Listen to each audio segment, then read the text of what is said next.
नमस्कार, ANB news देख रहे हैं आप और मैं हूं आपके साथ हितेंद्र। 3 बजे की 3 बड़ी खबरों में आपको कराएंगे रूबरू। सबसे पहले बात होगी हाथरस मामले की। तो आज एक बार फिर से राहुल गांधी और प्रियंका गांधी हाथरस के लिए निकल पड़े हैं, लेकिन उनके यूपी पहुंचने से पहले बॉर्डर पर भारी संख्या में पुलिस बल को तैनात कर दिया गया है। इसके बाद बात करेंगे बिहार चुनाव की, जहां पर एलजेपी एनडीए से अलग होती हुई दिखाई दे रही है और सीएम नीतीश के खिलाफ एलजेपी ने एक पोस्टर भी जारी कर दिया है। और आखिर में बात करेंगे सुशांत केस की, जिससे डॉक्टरों ने सुसाइड घोषित कर दिया है। तो चलिए अब इन खबरों पर विस्तार से चर्चा करेंगे।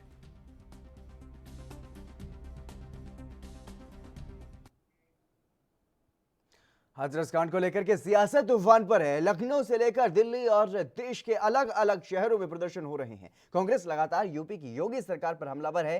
कांग्रेस के पूर्व अध्यक्ष राहुल गांधी ने हाथरस से जाने का ऐलान किया है और इसे लेकर अब यूपी पुलिस भी एक्शन मोड में है। नोएडा बॉर्डर पर सुरक्षा बढ़ा दी गई है। डीएनडी पर भारी संख्या में पुलिस बल की तैनाती कर दी गई है और कांग्रेस के कार्यकर्ता डीएनडी पहुंचने लगे हैं। राहुल और प्रियंका के साथ ही करीब 35 सांसदों का डेलीगेशन निकल चुका है। ये सभी लोग एक ही बस से दिल्ली से नोएडा होते हुए हाथरस जा रहे हैं। और दूसरी तरफ राजधानी लखनऊ में यूपी प्रदेश कांग्रेस अध्यक्ष अजय कुमार लल्लू को हाउस अरेस्ट किया गया है। लखनऊ के बहुघंटी स्थित लल्लू के आवास पर भी भारी पुलिस बल तैनात कर दिया गया है। आवास पर तैनात पुलिसकर्मी अजय लल्लू को कहीं भी आने जाने की इजाजत नहीं दे रहे हैं। बताया जा रहा है कि अजय लल्लू के आवास पर आधी रात के बाद 1 बजे से ही भारी संख्या में पुलिसकर्मियों की तैनाती कर दी गई थी। हालांकि पुलिस का कहना है कि अजय कुमार लल्लू की सुरक्षा को देखते हुए पुलिसकर्मियों की तैनाती की गई है। बता दें कि अजय लल्लू को हाउस अरेस्ट ऐसे समय में किया गया है जब कांग्रेस के पूर्व अध्यक्ष राहुल गांधी ने हाथरस जाने का ऐलान किया। राहुल गांधी ने ट्वीट करके यह कहा है कि उन्हें हाथरस जाकर पीड़िता के परिजनों से मिलकर उनका दर्द बांटने से कोई नहीं रोक सकता। राहुल गांधी के साथ उनकी बहन प्रियंका गांधी भी हैं। और आपको बता दें कि गुरुवार को ग्रेटर नोएडा में उस वक्त काफी बवाल हुआ था जब राहुल गांधी और प्रियंका गांधी एक्सप्रेस वे होते हुए हाथरस जाने की कोशिश कर रहे थे। नोएडा पुलिस ने उन्हें जाने की इजाजत नहीं दी थी। राहुल के साथ धक्का मुक्की तक की नौबत आ गई थी और घंटों के ड्रामे के बाद पुलिस ने राहुल और प्रियंका को हिरासत में लिया था और बाद में छोड़ दिया गया था।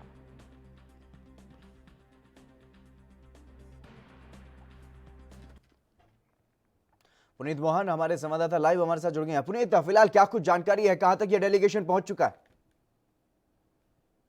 दिल्ली से जिस तरीके से वो निकले हैं और डीएनडी फ्लाईओवर के पास में उनको रोका गया है, पूरी तरीके से बैरिकेडिंग लगाई गई है। हालांकि पुलिस बल वहां से पहले से मुस्तैद है और धीरे धीरे कांग्रेसियों का जो जमावड़ा है वो वहां पर लगता जा रहा है। ऐसे में कहीं ना कहीं उनको रोके जाने की पूरी संभावना है, लेकिन आज फिर वही उम्मीद है कि वो गाड़ी को पड़ेंगे और जिस तरीके से वो अगर पैदल आगे निकलते हैं तो कहीं ना कहीं पुलिस उनको रोकने का प्रयास करेगी। साफ तौर पे जिला प्रशासन का कहना है कि धारा 144 लागू है, किसी को भी हम परमिशन नहीं दे रहे हैं। मीडिया को आज परमिशन दी गई है। इस समय हाथरस के चंदप्पा इलाके में प्रमुख सचिव गृह और डीजीपी भी मौजूद है। एसआईटी की टीम भी वहां पर जो गई थी जांच करने के लिए, सिविल सदस्य मौजूद है, वरिष्ठ अधिकारी भी मौजूद है। ऐसे में जो जिला प्रशासन है उसका साफ तौर पर कहना है अगर कोई राजनेता यहाँ पर आएगा तो माहौल बिगड़ सकता है। उसको देखते हुए धारा 144 31 अक्टूबर तक पूरे हाथरस में लगाई गई है और हाथरस के बॉर्डर को पूरी तरीके से सील किया गया है।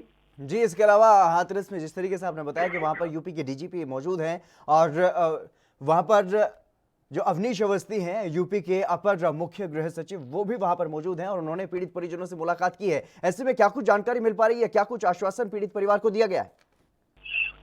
देखिए, अधिकारियों द्वारा पीड़ित परिवार को आश्वासन दिया गया है कि सरकार उनके साथ खड़ी है, सरकार की संवेदना उनके साथ है और जो भी आरोपी हैं उनका मुकदमा फास्ट ट्रैक में चला करके सरकार जल्द से जल्द पीड़िता को न्याय दिलाएगी। इसके साथ ही सरकार ने 25 लाख रुपया मुआवजा राशि, परिवार में एक सदस्य को नौकरी और सरकारी मकान भी पीड़िता के परिजनों को दिया है और उनको भरोसा दिलाया है कि यूपी की सरकार पर, यूपी पुलिस पर अपना भरोसा बनाए रखें और कहीं ना कहीं सीधे तौर पर उनको न्याय दिलाया जाएगा, जिसके लिए सरकार मामला फास्ट ट्रैक में चलाएगी।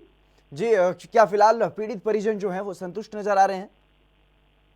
जी बिल्कुल नहीं। पीड़िता के जो परिजन है वो साफ तौर पर उनका कहना है कि उनको यूपी पुलिस पर भरोसा नहीं है। आरोप को ये भी लगा रहे हैं कि जो हाथरस के डीएम है उन्होंने उनको धमकाया है। कल उनको नजरबंद कर दिया था घर में, पूरे परिवार को उनके मोबाइल छीन लिए गए थे और तमाम तरीके से उनको धमकियां भी दी गई है कि मीडिया आज है कल चला जाएगा, अगर तुम्हारी बेटी कोरोना से मरती तो क्या तुम्हें 1 रुपया मिलता, 25 लाख रुपए तुम्हें मिल गए हैं, तुम अपना मुंह बंद रखो। इस तरीके की उनसे बात करी जा रही है। तो जो पीड़िता के पिता है उनका साफ तौर पर कहना है, उसके भाई का कहना है कि हमें पुलिस प्रशासन पर भरोसा नहीं है, हम सीबीआई जांच की मांग करते हैं और हमें न्याय चाहिए जी। जी बिल्कुल, जिस तरीके से पीड़ित परिजन जो है वो लगातार पुलिस प्रशासन के खिलाफ कहीं ना कहीं नजर आ रहे हैं, पुलिस प्रशासन से नाराज नजर आ रहे हैं, और ऐसे में जिस तरीके से मीडिया को भी वहां जाने से रोका जा रहा है, विपक्षी दलों के नेताओं को भी वहां जाने से रोका जा रहा है, किसी को भी पीड़ित परिजनों से नहीं मिलने दिया गया काफी समय तक। हालांकि आज मीडिया को छूट दी गई थी। मीडिया के सामने जब पीड़ित परिवार सामने आया तो अपना दुख पीड़ित परिवार ने सुनाया, किस तरीके से उन पर जो है दबाव वहां पर बनाया जा रहा है, और उसी को लेकर के अब कहीं ना कहीं जो विपक्ष के नेता हैं वो भी वहां पर जा रहे हैं, और जो बीजेपी सरकार से जुड़े हुए जो दल हैं उनके भी नेता वहां पर जाने की बात कर रहे हैं। लेकिन ऐसे में जिस तरीके से वहां पर जो सुरक्षा व्यवस्था बनाई गई है, जो पुलिस बल वहां पर तैनात किए गए हैं, क्या वहां पर किसी को जाने की इजाजत दी जाएगी? देखिए, धारा 144 लागू होने के बाद केवल उस इलाके में जहां पर पुलिस बल भारी मात्रा में तैनात किया गया है, वहां पर केवल मीडिया को जाने की एंट्री है। और साफ तौर पे जो भी विपक्षी दल हैं उनको बोल क्या है, जो भी राजनेता है उनको बोल क्या है कि किसी भी राजनेता को इस इलाके में आने की परमिशन नहीं है, हाथरस में आने की परमिशन नहीं। हाथरस के बॉर्डर पूरी तरीके से सील कर दिए गए हैं। धारा 144 लागू है, 5 लोग से ज्यादा वहां पर एक साथ एकत्र नहीं हो सकते हैं। लेकिन जो विपक्षी दल है जैसे कांग्रेस, समाजवादी पार्टी, उनका कहना है कि वो धारा 144 का जो भी नियम है उसको फॉलो करते हुए 5 लोग से ज्यादा का डेलीगेशन नहीं जाएगा पीड़िता के परिवार से मिलने के लिए। लेकिन कौन से कानून के तहत सरकार उनको रोक रही है? लेकिन जिला प्रशासन दूसरी ओर दूसरे दावे पेश कर रहा है। उनका साफ तौर पर कहना है कि अगर राजनेता यहाँ पर आएंगे तो इससे माहौल बिगड़ सकता है। उसको देखते हुए किसी भी राजनेता का यहाँ पर आना बैन किया गया है जी। जी बिल्कुल, तमाम जानकारी देने के लिए बहुत बहुत शुक्रिया। तो लगातार जिस तरीके से हाथरस मामले पर सियासत तेज होती हुई नजर आ रही है, विपक्षी दल अब हाथरस के लिए कूच कर रहे हैं, और साथ ही साथ आपको बता दें कि राहुल गांधी एक बार फिर से हाथरस के लिए निकल पड़े हैं। चलिए बढ़ेंगे अगली खबर की तरफ। बिहार में चुनाव है और चुनाव के लिए नामांकन जारी है, लेकिन अभी तक ये भी पता नहीं चल पाया है कि बिहार में रामविलास पासवान की पार्टी एलजेपी एनडीए के साथ है या फिर नहीं। एलजेपी के सांसद चिराग पासवान इंतजार की स्थिति में हैं, लेकिन बीच बीच में उनके पार्टी की ओर से सीएम नीतीश कुमार पर हमला किया जा रहा है। इस बीच एलजेपी का एक पोस्टर बिहार में चर्चा का विषय बन गया है। इस पोस्टर में एलजेपी ने साफ कर दिया है कि उनकी नाराजगी जेडीयू से है, बीजेपी से उनकी कोई नाराजगी नहीं है। और इस पोस्टर में उन्होंने लिखा है कि मोदी से कोई बैर नहीं, नीतीश तेरी खैर नहीं। इस पोस्टर में यह भी बताया गया है कि नीतीश के लिए कुर्सी पहली प्राथमिकता है, जबकि एलजेपी और बीजेपी के लिए पहली प्राथमिकता बिहार है। बता दें कि राजस्थान विधानसभा चुनाव के दौरान भी इसी तर्ज पर एक नारा सामने पहले आया था, और तब मोदी से बहर नहीं, वसुंधरा तेरी खैर नहीं का नारा दिया गया था। बता दें कि बिहार एनडीए में बीजेपी, एलजेपी और जेडीयू के बीच सीटों के बंटवारे को लेकर के जबरदस्त रस्साकसी चल रही है। बिहार में चर्चा तो ये भी है कि एलजेपी जरूरत पड़ने पर अकेले भी चुनाव लड़ सकती है। एलजेपी संसदीय दल की आज शाम को इसी बात को लेकर के अहम बैठक है, और इस बैठक में इस पर चर्चा की जाएगी। बता दें कि इस मुश्किल की घड़ी में रामविलास पासवान बीमार हैं, और सीटों के बंटवारे से जुड़ी सभी चर्चाएं चिराग ही कर रहे हैं। चिराग पासवान ऐसा जता रहे हैं कि वो अगर बिहार में एनडीए से अलग होते हैं तो केंद्र में एलजेपी का गठबंधन एनडीए के साथ रहेगा, और रामविलास पासवान केंद्र सरकार में मंत्री बने रहेंगे। माना जा रहा है कि एलजेपी बीजेपी के खिलाफ एलजेपी के उम्मीदवारों को नहीं उतारेगी, लेकिन यह भी माना जा रहा है कि एलजेपी जेडीयू के खिलाफ हर सीट पर उम्मीदवार उतारेगी।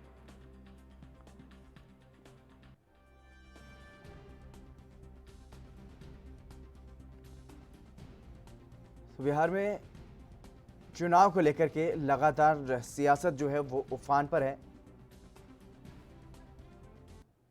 मिथिलेश मिश्रा हमारे संवाददाता हमारे साथ जुड़ गए हैं। मिथिलेश, क्या कुछ जानकारी है जिस तरीके से तमाम जो दौर चल रहे हैं बैठकों के, लेकिन अभी तक एनडीए में सीटों का बंटवारा नहीं हुआ है, ऐसे में एलजेपी के जो सुर है वो बगावती यहां पर दिखाई दे रहे हैं। ऐलान हो चुके हैं, यहाँ तक कि नामांकन भी जारी है, लेकिन बिहार की सियासी राजनीति जिस तरीके से चल रहा उसमें वहां गठबंधन को तो लगभग ठीक ठाक है, लेकिन राजद की अगर बातें करें तो ठीक ठाक नहीं चल रहा है। अभी भी तंज की जो दौर है वो अभी भी बरकरार है। अब सीधे तौर पे ये कहें कि जिस तरीके से नीतीश कुमार के मुख्यमंत्री की जो चेहरे हैं उस चेहरे पे अभी भी नाराजगी झलक रहा है, खास करके लोजपा का। लोजपा ने सीधे तौर पे एक पोस्टर वार भी किया है जिसमें उन्होंने लिखा है कि मोदी से कोई बैर नहीं और नीतीश का खैर नहीं। यानी सीधे तौर पे उन्होंने एक हमला करते हुए साफ तौर पे उन्होंने कहा है कि अब की बार जिस तरीके का सियासी राजनीति चलेगी उसमें निश्चित तौर पे अब नीतीश कुमार को बाहर फेंकने की उनकी कारगर साबित होगा। अब सीधे तौर पे ये कह सकते हैं कि जिस तरीके का आपका भाजपा के साथ गठबंधन लेकर के जो केंद्र सरकार में चल रहा है वो तो सबसे बड़ी सियासी राजनीति वहां दिख रही है। लेकिन बिहार की राजनीति में जब बातें करेंगे तो उसमें लोजपा सीधे तौर पे अपने आप को बाहर रख करके कार्य कर रही है। अब यहाँ की जो सियासी राजनीति है जिसमें जदयू सीधे तौर पे अब बाहर होगा, यानी कि सीधे लोजपा और भाजपा वहां पे अपने साथ मिलकर कार्य तो जरूर करेंगे बिहार में जी जो सीट की जो मामले आते हैं। लेकिन जदयू जहां पे खड़ी होगी वह निश्चित तौर पे वहां पर अपनी लोजपा सीट खड़ा रखेगा। तो आप सीधे कह सकते हैं कि जो सियासी राजनीति है राजद की उसमें अभी तक ठीक ठाक नहीं चल रहा है। जी बिल्कुल बिल्कुल, जिस तरीके से आपने बताया कि पोस्टर वार भी अब शुरू हो गया है, तो ये जो पोस्टर फिलहाल जो चर्चा का विषय बना हुआ है, ये पोस्टर क्या एलजेपी की तरफ से आधिकारिक तौर पर जारी किया गया है?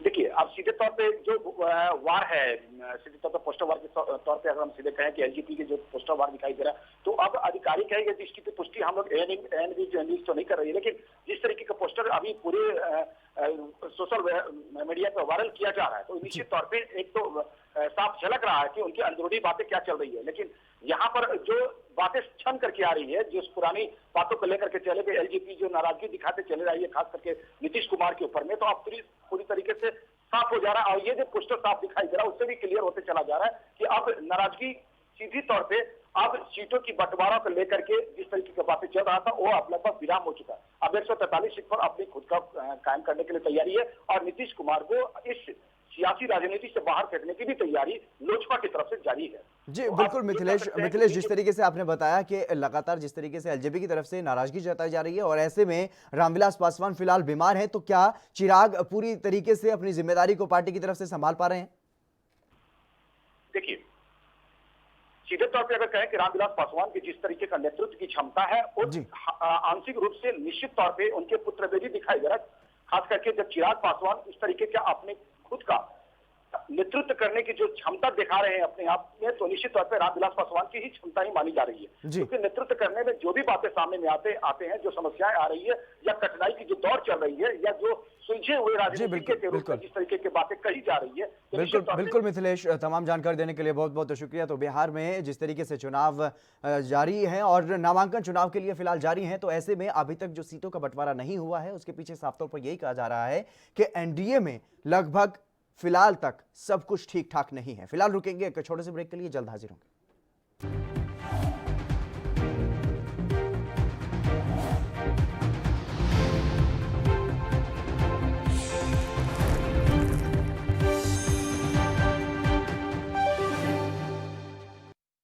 क्या आप दुबले पतले कमजोर हैं? आपकी सेहत नहीं बनती, भूख कम लगती है, वजन नहीं बढ़ता।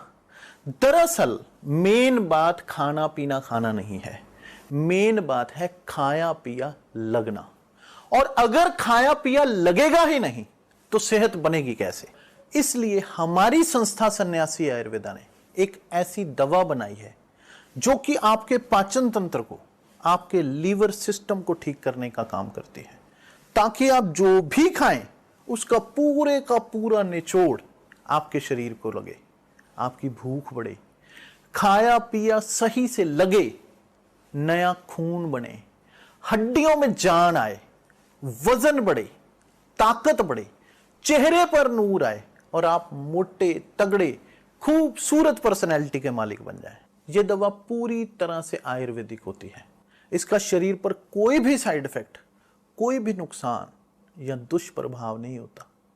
लड़के लड़कियां दोनों इसका इस्तेमाल कर सकते हैं और पहले 15 दिन के अंदर ही आपको इसका असर महसूस हो जाएगा। सिर्फ 650 रुपए की पूरे 1 महीने की दवा होती है और आप इसे घर बैठे 01145454545 पर फोन करके दवा मंगवा सकते हैं। सबसे अलग अंदाज, हम बनेंगे आपकी आवाज, सवालों की धार, खबरों की बौछार, सिर्फ मेरे साथ एएनबी न्यूज पर।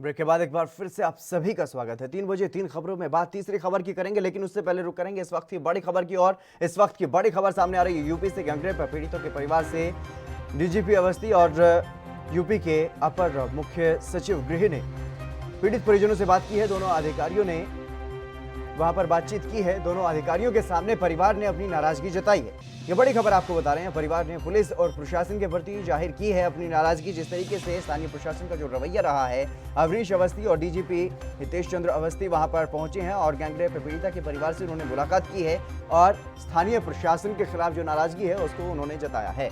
दोनों अधिकारियों ने पीड़िता के पिता, भाई और भाभी से मुलाकात की है। दोनों अधिकारियों के सामने परिवार ने अपनी नाराजगी जो है वो जाहिर की है। ये बड़ी खबर आपको बता रहे हैं।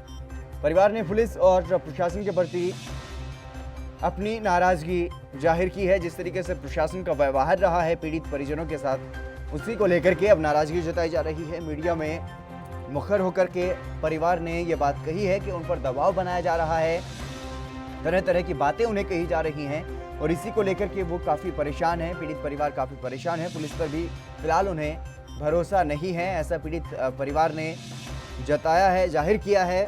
और अब जब 2 उत्तर प्रदेश के बड़े अधिकारी उनसे बातचीत करने के लिए पहुंचे, पुलिस के मुखिया डीजीपी हितेश चंद्र अवस्थी वहां पर पहुंचे और यूपी सरकार के अपर मुख्य सचिव गृह उनके पास पहुंचे, उनसे बातचीत की गई तो जो परिजन है उन्होंने अपनी नाराजगी जो है वो जाहिर की।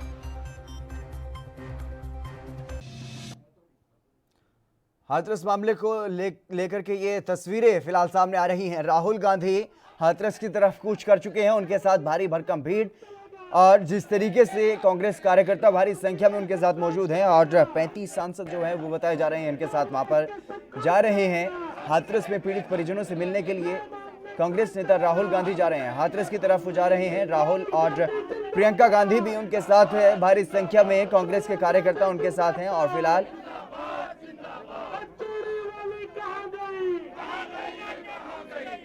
ये तस्वीरें आप साफ तौर पर देख सकते हैं किस तरीके से भीड़ वहां पर देखने को मिल रही है। पुनीत मोहन हमारे संवाददाता हमारे साथ जुड़ चुके हैं इस खबर पर अधिक जानकारी के साथ। पुनीत, फिलहाल क्या कुछ जानकारी है, कहां तक ये डेलीगेशन पहुंच चुका है? देखिए, सीधे तौर पे हाथरस की ओर वो कूच कर रहे हैं और जिस तरीके से कांग्रेस कार्यकर्ताओं का हुजूम दिख रहा है आज कहीं ना कहीं हाथरस का जो बॉर्डर है वहां पर जब ये पहुंचेंगे तब कहीं ना कहीं पिक्चर क्लियर होगी, क्योंकि भारी पुलिस बल यहाँ पर तैनात कर दिया गया है और सीधे तौर पर आज फिर से झड़प होने की पूरी संभावना है। और वहीं उत्तर प्रदेश के 2 बड़े अधिकारी, प्रमुख सचिव गृह अवनीश अवस्थी और डीजीपी पीड़िता के परिवार से मिलकर वहां से निकल रहे हैं और एक तरफ राहुल गांधी वहां पर पहुंच रहे हैं। कल अखिलेश यादव भी वहां पर पहुंचेंगे। विपक्ष के नेताओं का हाथरस पहुंचना लगातार जारी है, जिसको लेकर के जिला प्रशासन अलर्ट पर है। वहां पर धारा 144 लागू करी गई है और प्रशासन का साफ तौर पे कहना है कि 5 लोग से ज्यादा अगर एकत्र होंगे तो धारा 188 के तहत कानूनी कार्रवाई करी जाएगी। जी पुनीत, हम लाइव तस्वीरों में देख सकते हैं किस तरीके से वहां पर जो भारी संख्या में पुलिस बल को तैनात किया गया है। इन जो कांग्रेस के जो कार्यकर्ता वहां पर जा रहे हैं राहुल गांधी और प्रियंका गांधी के साथ, उनको रोकने के लिए उत्तर प्रदेश की सीमा पर यह बैरिकेडिंग की गई है, भारी संख्या में पुलिस बल को तैनात किया गया है। लेकिन जिस तरीके से भारी संख्या में गाड़ियां देखी जा सकती हैं, कार्यकर्ता सड़कों पर देखे जा सकते हैं, एक भारी भीड़ के साथ राहुल गांधी जा रहे हैं और वो तमाम बातों का ध्यान रखने की बात भी कहते हैं, धारा 144 का उल्लंघन नहीं करने की बात भी कहते हैं, लेकिन 35 सांसदों के साथ जा रहे हैं। जी पुनीत।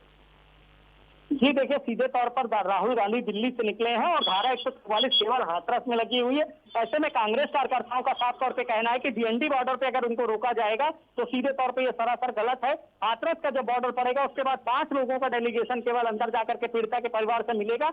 लेकिन वहीं यूपी पुलिस का कहना है कि कांग्रेस के कार्यकर्ताओं का जिस प्रकार से हुजूम दिख रहा है वो राहुल गांधी के साथ पीड़िता के परिवार तक जाएगा और ऐसे में कहीं ना कहीं कानून व्यवस्था बिगड़ सकती है। उसको देखते हुए डीएनडी फ्लाईओवर के पास से इनको रोकने के लिए भारी मात्रा में पुलिस बल मौजूद है। लेकिन जिस तरीके से कांग्रेस के कार्यकर्ता धीरे धीरे डीएनडी फ्लाईओवर की ओर बढ़ रहे हैं, कहीं ना कहीं एक भारी टकराव होने की संभावना है। जी बिल्कुल, यहाँ पर भारी टकराव की स्थिति देखने को मिल सकती है। लेकिन अगर बात हाथरस की जाए तो वहां पर 2 उत्तर प्रदेश के बड़े अधिकारी मौजूद हैं। पीड़ित परिजनों से उन्होंने बातचीत की है और वहां पर साफ तौर पर जो परिजन है उन्होंने अपनी नाराजगी को साफ तौर पर जाहिर किया है दोनों ही अधिकारियों के सामने।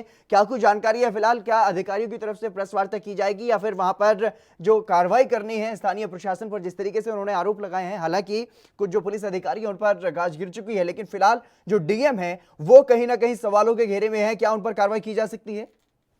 देखिए, सीधे तौर पर प्रमुख सचिव गृह और डीजीपी आज वहां पर गए थे। पीड़िता का जो परिवार है उनके साथ उन्होंने बातचीत करी और इतने दिनों में जो दबाव प्रशासन के द्वारा उनके ऊपर बनाया गया पीड़िता के परिवार के ऊपर, उसकी उन्होंने शिकायत भी इन अधिकारियों से करी है और सीधे तौर पर अब कहीं ना कहीं डीएम के ऊपर भी कार्रवाई होना निश्चित है। हालांकि जिस तरीके की प्रेस कॉन्फ्रेंस की बात है, अभी किसी तरह की कोई प्रेस कॉन्फ्रेंस डिक्लेयर नहीं है, लेकिन जैसे ही ये लोग लखनऊ वापस आएंगे उसके बाद कहीं ना कहीं प्रेस कॉन्फ्रेंस करके मीडिया के सामने पूरी जानकारी रखी जाएगी।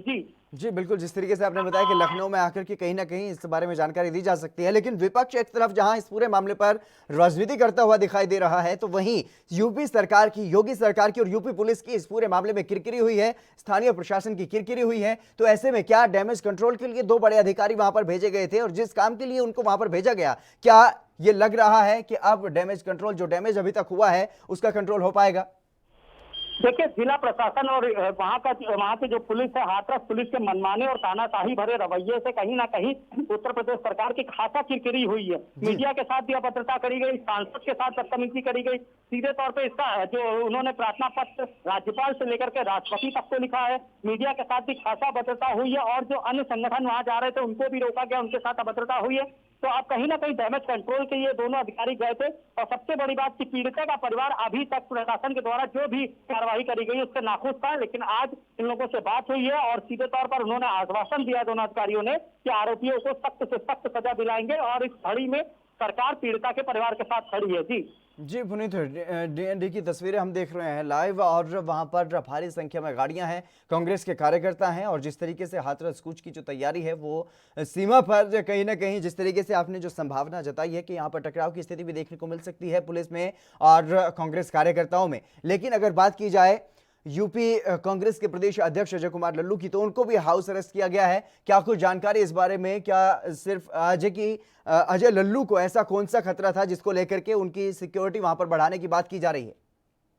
देखिए, सीधे तौर पे अजय कुमार लल्लू कांग्रेस प्रदेश अध्यक्ष हैं और ऐसे में अगर वो वहां पर जाते तो उनके साथ भी एक कार्यकर्ताओं का हुजूम होता।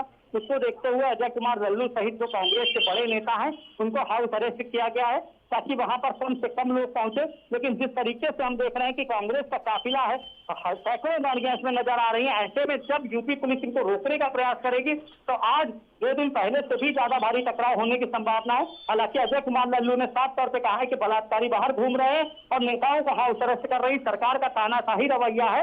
हम सिर्फ और सिर्फ पीड़िता के परिवार से मिलना चाहते हैं और उनका दुख दर्द बांटना चाहते हैं, लेकिन सरकार किस कानून के तहत हम लोगों को मिलने से रोक रही है। जी लेकिन पुनीत, जिस तरीके से पोस्टमार्टम रिपोर्ट को लेकर के भी अब सियासी जो प्रतिक्रियाएं हैं वो सामने आ रही हैं, उसको लेकर के भी बड़ा सवाल पोस्टमार्टम रिपोर्ट पर भी उठ रहा है और ऐसे में जो पीड़िता का बयान जो सामने आया था उसको लेकर के अब बात कही जा रही है कि जिस तरीके से पोस्टमार्टम की रिपोर्ट में ये खुलासा हुआ है कि उसमें रेप की पुष्टि कहीं ना कहीं नहीं हुई है और पीड़िता ने खुद इस बात को कहा था। तो ऐसे में क्या अस्पताल प्रशासन से या फिर जिस तरीके से रात में ही अंतिम संस्कार कर दिया गया, तो क्या कुछ वजह इसके पीछे निकल करके सामने आ रही है? कोई इसके बारे में कोई ठोस जानकारी? देखिए, अभी तक की प्रशासन ने इस बारे में कुछ भी ऐसा नहीं बताया कि आखिर क्या मजबूरी थी जिसके चलते रात को 2:30 बजे उसका अंतिम संस्कार किया गया, वो भी हिंदू रीति रिवाजों के विरुद्ध, क्योंकि हिंदू सनातन धर्म के अनुसार रात में 2:30 बजे अंतिम संस्कार नहीं होता और अगर होता है तो केवल वाराणसी में। ऐसे में कहीं ना कहीं एक बड़ा सवालिया निशान खड़ा हो रहा है कि सरकार आखिर क्या छिपाना चाहती थी। इसके साथ ही जिला प्रशासन ने इस तरह की कवायद करके पीड़िता के परिवार से दोबारा पोस्टमार्टम कराने की जो जांच करने की जो मांग थी उस अधिकार को भी छीन लिया है। कहीं ना कहीं विपक्ष इसी को लेकर के हमलावर है और लगातार सरकार से सवाल पूछ रहा है कि आखिर रात में 2:30 बजे अंतिम संस्कार करने की क्या मजबूरी ऐसी थी कि अंतिम संस्कार करना पड़ा। लेकिन प्रशासन का साफ तौर पर कहना है क्योंकि बॉडी उसकी जब सुबह हो चुकी थी, ऐसे में कहीं ना कहीं बॉडी डैमेज हो रही थी, इसके चलते उन्होंने अंतिम संस्कार किया। लेकिन जी बिल्कुल पुनीत, तो तमाम जानकारी देने के लिए बहुत बहुत शुक्रिया। तो एक तरफ जहां हाथरस में पीड़ित परिवार से मिलने के लिए यूपी के डीजीपी और अपर मुख्य सचिव गृह वहां पर पहुंचे हैं, तो वहीं दूसरी तरफ अब विपक्ष के नेताओं का भी वहां पर जाने का सिलसिला जो है वो फिर से शुरू हो चुका है और कांग्रेस नेता राहुल गांधी और प्रियंका गांधी भी हाथरस के लिए कूच कर चुके हैं, लेकिन उन्हें यूपी की सीमा पर ही फिलहाल रोका गया है। फिलहाल रुकेंगे यहाँ पर एक ब्रेक के लिए। क्योंकि फिलहाल चलिए इस बुलेटिन में बस इतना ही और आप देखते रहिए एएनबी न्यूज़।